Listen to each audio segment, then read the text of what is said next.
नमस्कार, मैं हूं राम किंकर। हाजिर हूं एमसीडी की राम कहानी को लेकर। अगर अभी मैं आपसे बात करूं तो राजधानी दिल्ली के कई ऐसे इलाके हैं जहां पर एमसीडी का बुलडोजर लगातार चल रहा है और वह अवैध निर्माण पर लगातार तोड़फोड़ की कार्रवाई चल रही है। और आपको बता दूं कि जो सूत्र हैं हमारे, वो साफ तौर पर कह रहे हैं कि दिल्ली नगर निगम अगले 10 दिनों तक बहुत बड़े लेवल पर इस तरह का जो कह सकते हैं कि तोड़फोड़ अभियान शुरू करेगा, चलेगा। और साथ ही साथ अलग अलग मौकों पर जो आइडेंटिफिकेशन हुआ है वह हो चुका है। इससे पहले प्रोसेस क्या होता है, जो निगम का बिल्डिंग विभाग है वह अपने मातहत जोनों से, तकरीबन 12 जोन हैं, उनसे वह मांगता है कि आप बुकिंग प्रॉपर्टीज की लिस्ट लाइए और साथ ही साथ ये भी बताइए कि कहां कहां पर अवैध निर्माण है। तो जाहिर तौर पर वो चिन्हित हो चुके हैं और उन सभी की लिस्ट जो है दिल्ली नगर निगम में उच्च अधिकारियों को प्रोवाइड भी कर दी गई है जाहिर तौर पर। और धीरे धीरे ही सही उस पर जो बुलडोजर है वो लगातार चलेगा। इससे पहले राम कहानी में मैंने आपको बताया था कि किस तरह से बुराड़ी एक तरह का हब है जहां पर एग्रीकल्चरल जमीन पर यानी कृषि की जमीन पर न केवल अवैध प्लॉट काटे जा रहे हैं बल्कि साफ तौर पर नियम मानकों को धत्ता बताकर बिल्डर और भूमाफिया मिलकर वहां पर लगातार कंस्ट्रक्शन भी कर रहे हैं। और पिछले दिनों मैंने ये भी आपको साफ तौर पर बताया था कि किस तरह से वहां पर दिल्ली नगर निगम का बुलडोजर चला था। और ये भी अब मैंने आपको कहा था कि आने वाले दिनों में ऐसे ही आइडेंटिफिकेशन करके ऐसे तमाम अवैध कंस्ट्रक्शन पर एमसीडी का बुलडोजर चलेगा। तो नए साल पर ये वो दिन आ चुका है और अभी तक जब मैं आपसे बात कर रहा हूं तो साफ तौर पर दक्षिणी जोन में यानी दक्षिणी दिल्ली नगर निगम में जो पहले हुआ करता था वहां पर सबसे ज्यादा ये बुलडोजर चलेगा। और दूसरा सिविल लाइन जोन के अंतर्गत आने वाले जो है बुराड़ी का इलाका, स्वरूप नगर का इलाका और मुखर्जी नगर का इलाका, तो ऐसे में जो मेजर डिमोलिशन दिख रहा है वो दिख रहा है सिविल लाइन जोन के अंतर्गत और साथ ही साथ साउथ जोन के अंतर्गत साफ तौर पर दिख रहा है। उच्च अधिकारी बाकायदा इस पूरे मामले में नजर बनाए हुए हैं। सबसे बड़ा सवाल यही है कि आखिरकार कैसे पता होता है कि अवैध कैसे है।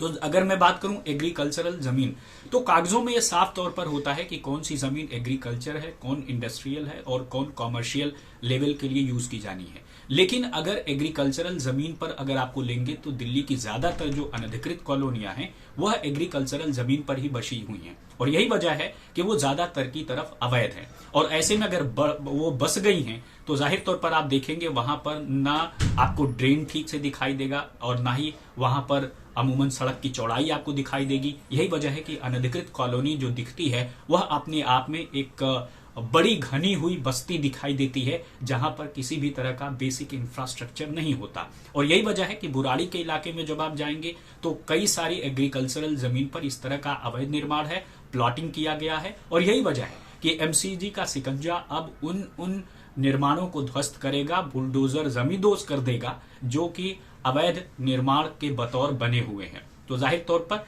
इसमें जो बिल्डिंग विभाग है वो साफ तौर पर इन्फोर्समेंट के लिए पुलिस मांगता है। अब चूंकि 26 जनवरी का वक्त है तो पुलिस कितनी मिलती है ये देखने वाली बात होगी।